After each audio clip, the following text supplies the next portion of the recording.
Salam kerahiman. Hari ini temanya kunjungan.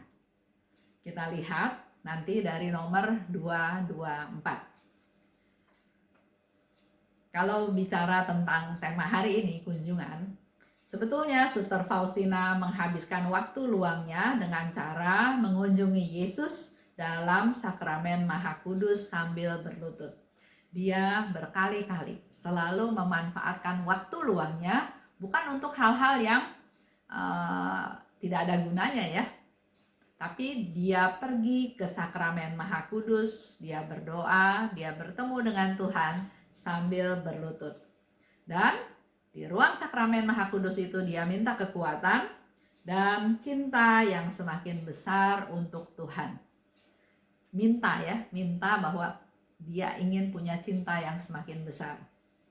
Kalau kita lihat di 224, aku akan menghabiskan semua waktu luangku di kaki Tuhan Yesus dalam sakramen Maha Kudus.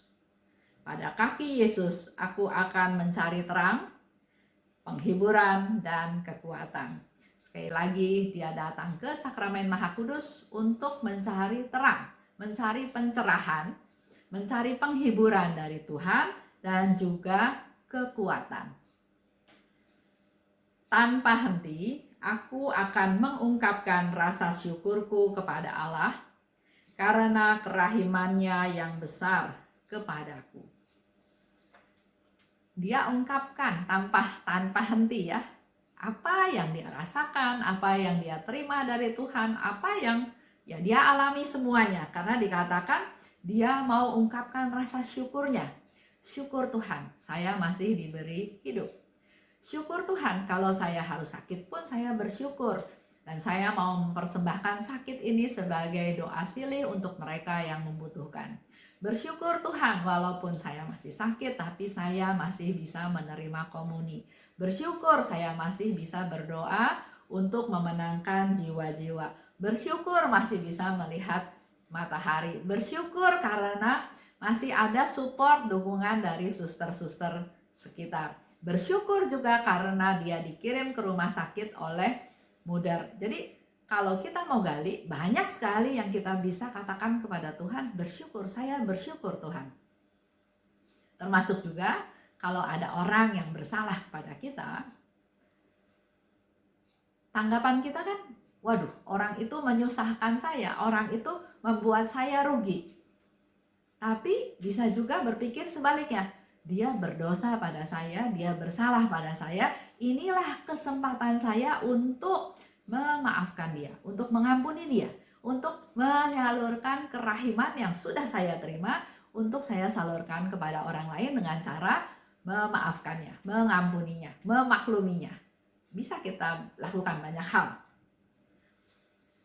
Tak pernah aku akan melupakan karunia-karunia yang ia berikan kepadaku, khususnya rahmat panggilan. Dia bersyukur atas rahmat panggilan yang dia dapat sebagai seorang biarawati. Kalau kita lihat cerita sekian tahun yang lalu, pada waktu dia pertama sekali menerima baju biara, apa yang terjadi? Suster Faustina pingsan. Bukan karena bajunya keberatan, tapi karena di sana dia dikasih penglihatan betapa Suster Faustina akan menderita. Kalau kita mungkin mundur, nggak jadi biarawati. Udah nggak usah deh, kok menderita seperti itu. Tapi hal ini disyukuri oleh Suster Faustina sebagai suatu rahmat khusus, yaitu rahmat panggilan, dan dia katakan dia bersyukur. Hal ini boleh menjadi contoh buat kita semua. Kita memperoleh rahmat panggilan juga sebagai istri, sebagai suami, sebagai orang tua. Ada problem? Ada. Sebagai orang tua berhadapan dengan anak-anaknya yang barangkali nakal, yang barangkali susah diatur, yang barangkali membuat heboh, membuat onar ya. Atau sebagai istri yang diberi suami dalam tanda kutip oleh Tuhan yang ABCD, yang kayaknya semua nggak ada yang bagus di mata si istri. Bersyukur karena rahmat panggilan, karena pada saat itulah sebetulnya kita bisa mempraktekkan belas kasih Tuhan yang kita terima untuk kita berbelas kasih kepada orang sekitar. Kalau kita lihat di 704, di sana dikatakan, aku menggunakan setiap waktu luangku pada kaki Allah yang tersembunyi. Jadi dia berlutut, dia ada di kaki Yesus. Dialah guruku. Kepadanya aku menanyakan segala sesuatu. Dengannya aku membicarakan segala sesuatu. Jadi dia pergi ke Sakramen Maha Kudus, dia bertanya sesuatu kalau dia nggak ngerti. Atau dia bercerita sesuatu yang dia ingin ceritakan.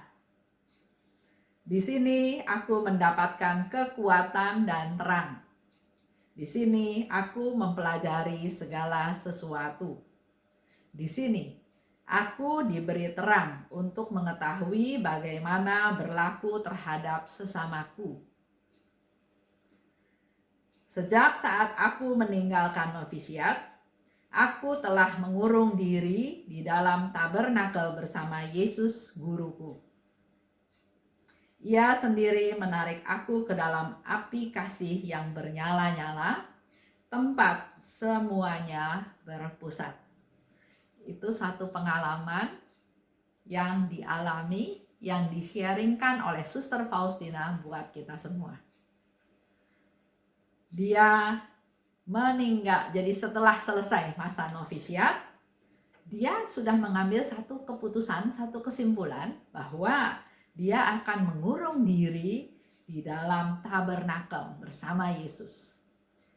Diam, sendirian, tersembunyi, kecil, tidak beragi, dan selalu siap sedia untuk mereka yang datang.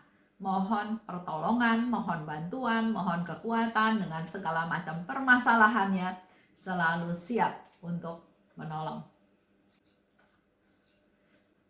Kesimpulan,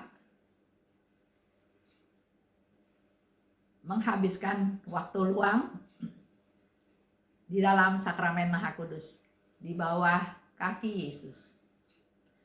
Karena pada kaki Yesus dia memperoleh terang, memperoleh penghiburan, dan memperoleh kekuatan.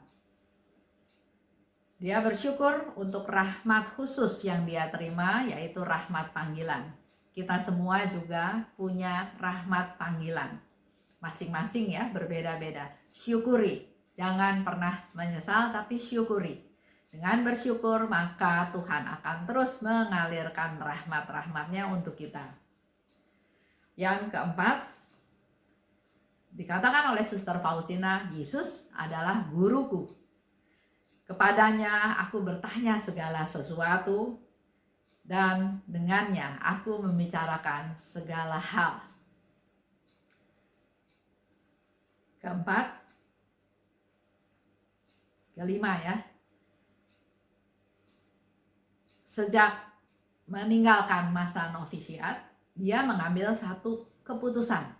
Aku mau ada di dalam tabernakel bersama Yesus. Ini pun boleh menjadi satu niat kita. Seperti contoh Suster Faustina, niat dia yang lain, Tuhan saya mau menjadi santa. Dan Tuhan sangat senang dengan niat tersebut.